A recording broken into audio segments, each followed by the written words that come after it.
Good morning students. आज का हमारा टॉपिक है प्रमुख सुरक्षा उपाय। किसी भी रिटेल स्टोर में सुरक्षा उपाय बहुत ज़्यादा जरूरी है। जो सुरक्षा उपाय प्रमुख रूप से अपनाए जाते हैं किसी भी स्टोर में वो है आग से बचने के तरीके, चोरी से बचने के तरीके, दंगों की स्थिति से निपटने के तरीके।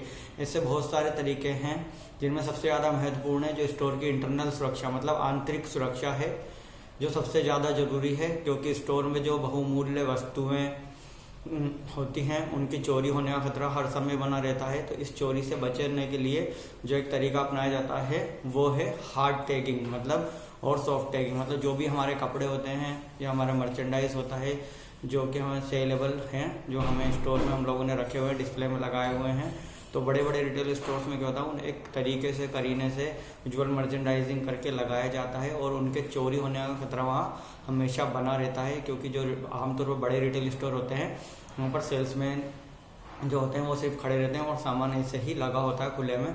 वहाँ कस्टमर पिक एंड चूज मतलब खुद ही पिक करता है और पसंद करता है वाला सिस्टम होता है। तो ऐसी सिचुएशन में वहाँ मर्चेंडाइज की सुरक्षा एक ऐसी जिम्मेदारी बन जाती है स्टोर प्रबंधन के लिए और स्टोर कर्मचारियों के लिए कि उसे बनाए रखना, उससे कपड़ों को बचाए रखना बहुत बड़ी चुनौती होती है उनके लिए।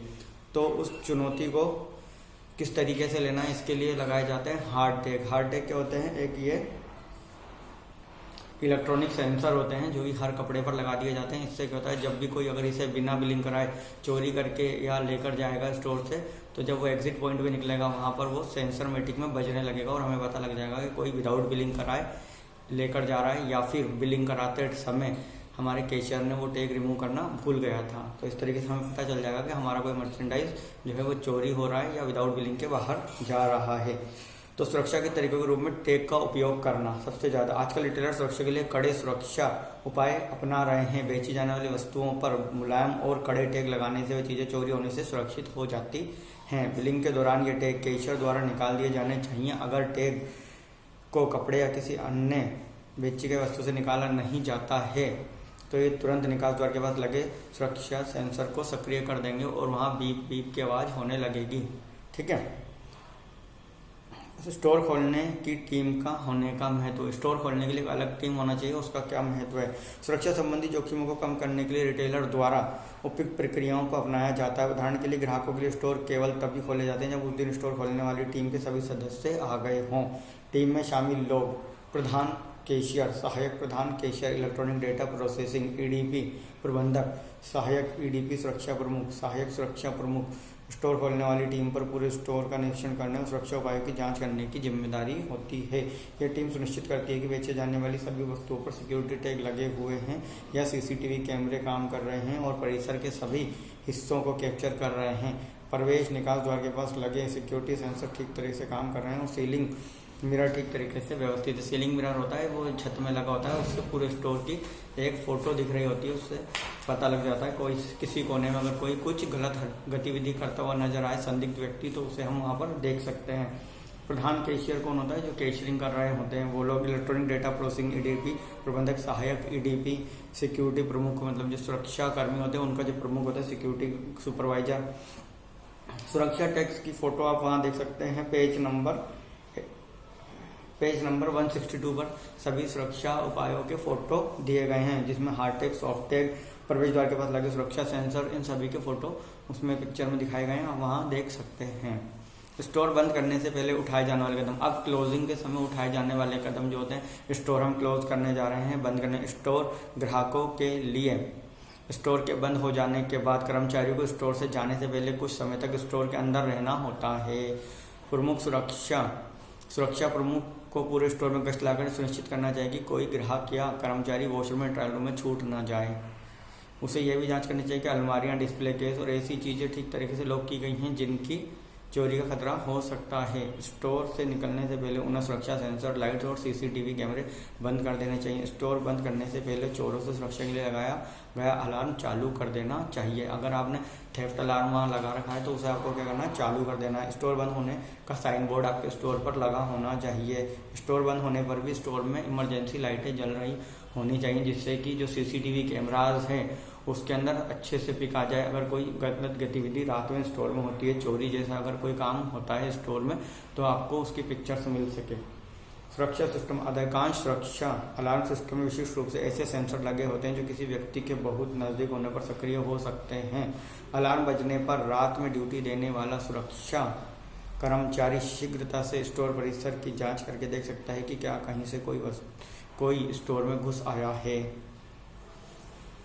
इस घटना से क्या होता है, तो नियोक्ता की संपत्ति की चोरी होती है और ग्राहकों द्वारा चोरी। दो तरीके की चोरी होती है, तो नियोक्ता की संपत्ति की चोरी और ग्राहकों द्वारा चोरी। इनसे कैसे बचा जा सकता है? कर्मचारियों की पर्याप्त रूप से स्क्रीनिंग करके, मतलब जो कर्मचारी उनकी स्क्रीनिंग डेली होनी चाहिए, आने वाले लोगों की स्क्रीनिंग होनी चाहिए। हिंसा की स्थिति के लिए पर्याप्त नीतियां बनाकर, स्टोर कर्मचारियों को जागरूक करके और उन्हें ट्रेनिंग देकर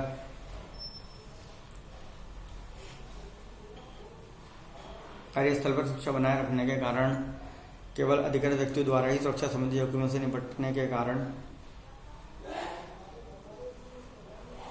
कर्मचारियों की लापरवाही और उनका चोरी में शामिल होना जैसी चीजें सुरक्षा जोखिमों की पहचान करने में बाधाएं उपस्थित करती हैं। स्टोर में ऐसे जोखिमों को कम किया जा सकता है। सही विकल्प पर सही निशान लगाएं।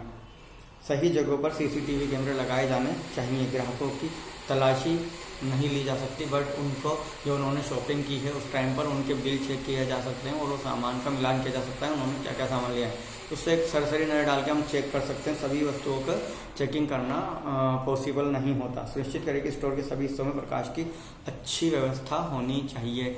इस प्रकार से हम स्टोर को सुरक्षित बना सकते हैं सभी के लिए, हमारे कर्मचारियों के लिए, ग्राहकों के लिए और स्टोर प्रबंधन के लिए। तो हमें सिक्योरिटी का बहुत ज़्यादा ध्यान रखना है जब भी हमारे स्टोर की सुरक्षा है। ठीक है।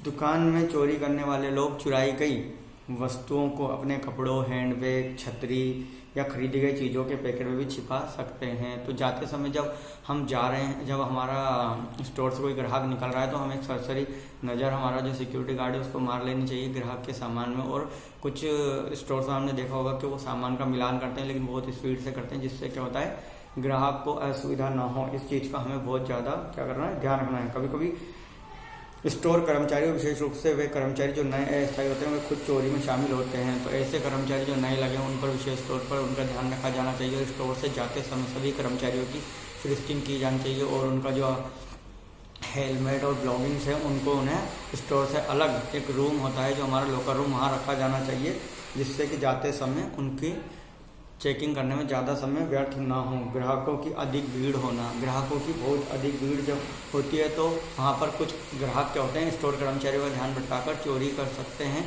तो ऐसी स्थिति से निपटने के लिए पर्याप्त कर्मचारी होने चाहिए, पर्याप्त प्रकाश की व्यवस्था स्टोर में होनी चाहिए। रिटेल में साइबर जोखिम, रिटेल में साइबर जोखिम भी बहुत अधिक बढ़ गया है। आज के ज़माने में रिटेलर्स अब साइबर अपराधियों और हैकर्स का एक आसान निशाना बन चुके हैं। रिटेल ग्राहकों के लिए कुछ विशिष्ट जोखिम इस प्रकार है, मतलब जैसे बड़े पैमाने पर उपभोक्ता तथा कर्मचारी डेटा के खोने की संभावना, जिसमें क्रेडिट कार्ड डेटा, उपभोक्ता विवरण आदि शामिल होते हैं। स्टोर किए गए क्रेडिट कार्ड और पॉइंट ऑफ सेल मशीनों की सुरक्षा का खतरे में पड़ना, लॉयल्टी प्रोग्राम जानकारी से संबंधित गोपनीयता और सुरक्षा प्रश्नों का खो जाना। साइबर हमलों के कारण होने वाली डेटा की चोरी और आने वाली बाधाओं का रिटेलर्स को मिलने वाले लाभ, ब्रांड की प्रतिष्ठा, अनुपालन स्थिति और बाजार में प्रतिस्पर्धा करने की क्षमता के ऊपर नकारात्मक प्रभाव पड़ता है। अगर हमारा डेटा चोरी हो जाएगा हमारे किसी स्टोर का, तो हमें क्या होगा, प्रतिस्पर्धा करने में बड़ी दिक्कत आएगी। हमें हमारा जो प्रतिस्पर्धी स्टोर है उसके अकॉर्डिंग हमें योजनाएं और ऑफर्स बनाने में हमें बहुत दिक्कत आएगी। ठीक है। सुरक्षा संबंधी जोखिमों को पहचानने में आने वाली बाधाएं, सुरक्षा संबंधी जो भी जोखिम हैं उनके पीछे हमारी क्या क्या बाधाएं आती हैं, वो है सुनिश्चित करें कि बेचे जाने वाली वस्तु साफ साफ दिखाई दे रही है। जो बेचे जाने वाली वस्तु है उनका जो डिस्प्ले हमने क्या है, वीएम क्या है, वो एकदम साफ सुथरा और क्लियर होना चाहिए, क्लीन होना चाहिए, धूल मिट्टी डस्ट रहित होना चाहिए। उत्पादों को प्रवेश निकास द्वार के पास नहीं रखा जाना चाहिए। छोटे मोटे जो सामान होते हैं उन्हें उत्पादों के आसपास, उन्हें प्रवेश द्वार के आसपास नहीं रखा जाना चाहिए। सुनिश्चित करें कि स्टोर के सभी हिस्सों में पर्याप्त प्रकाश व्यवस्था होनी चाहिए। पूरे स्टोर में उचित जगहों पर सिक्योरिटी गार्ड तैनात किए जाने चाहिए। जहाँ भी हमारे स्टोर की एग्जिट और एंट्रीज है वहाँ पर सुरक्षा गार्डों का होना बहुत ज़्यादा जरूरी है। मान लीजिए किसी स्टोर में तीन फ्लोर है और तीनों फ्लोर से वहाँ पर कस्टमर एंट्री होती है। तो कस्टमर एंट्री होती है वहाँ पर हमारे पास गार्ड होने चाहिए। दूसरा, जहाँ से हमारा स्टाफ निकल के जा रहा है वहाँ पर भी सिक्योरिटी गार्ड होना चाहिए, सिक्योरिटी डेस्क वहाँ होनी चाहिए। कर्मचारियों में प्रवेश और निष्ठा का विकास किया जाना चाहिए। इलेक्ट्रॉनिक आर्टिकल निरीक्षण, टूल, इंक टैग और 2 वे रेडियो सेट जैसे सुरक्षा उपकरण इंस्टॉल किए जाने चाहिए और इससे जांच की जानी चाहिए। कोई स्टोर चुनते समय सुरक्षा संबंधी सभी जोखिमों पर विचार किया जाना चाहिए। बाधाएं कम करने का तरीका, सुनिश्चित करें कि बेचे जाने वाली वस्तुएं साफ दिखाई देती हैं, मतलब शेल्फ पर जो वस्तुएं लगी हैं वो एकदम साफ दिखाई दी जाती। स्टोर के प्रवेश और निकास द्वार के पास बेची जाने वाली वस्तुएं नहीं रखनी हैं। दूसरा, सुनिश्चित करें कि स्टोर के सभी हिस्सों में पर्याप्त प्रकाश व्यवस्था है। दूसरा, उचित जगहों पर सुरक्षा कर्मचारी तैनात करें। तीसरा है उचित जगहों पर CCTV कैमराज लगाएं। पांचवा, इलेक्ट्रॉनिक आर्टिकल निरीक्षण सिस्टम, मतलब वो जो सिक्योरिटी टैग्स हैं, हार्ड और सॉफ्ट टैग, वो सभी कपड़ों, सभी मर्चेंडाइज और जो भी बेचे जाने वाली वस्तु उन पर लगा होना चाहिए, जिससे कि कोई भी उन्हें चुरा ना सके और अगर चुराने की कोशिश भी करे तो पकड़ा जाए। सुरक्षा संबंधी जोखिमों की रिपोर्ट करना। अब जो हमने सुरक्षा संबंधी जो भी जोखिम है उसकी रिपोर्ट किससे करनी है, उसमें यह बताएगा सुरक्षा संबंधी किसी जोखिम की संभावना होने पर तुरंत उसकी रिपोर्ट दुकान के प्रबंधक या सुरक्षा प्रमुख से करनी चाहिए।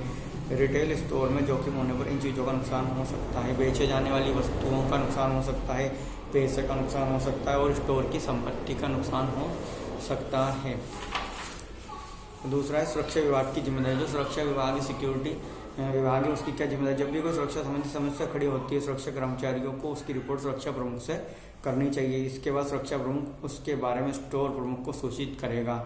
सुरक्षा कर्मचारी को ग्राहक, अन्य कर्मचारियों और स्टॉक पर चौकन्नी नजर रखनी चाहिए ताकि स्टोर हर समय सुरक्षित रहे, स्टोर में कोई अवांछित गतिविधि नहीं हो। इसके लिए सिक्योरिटी गार्ड्स को हमेशा चौकन्ना और मुस्तैद रहना चाहिए। कुछ स्टोर नुकसान से बचने के लिए कर्मचारियों की नियुक्ति करते हैं ताकि दुकान में चोरी करने वाले लोगों की पहचान करके उनसे निपटा जा सके।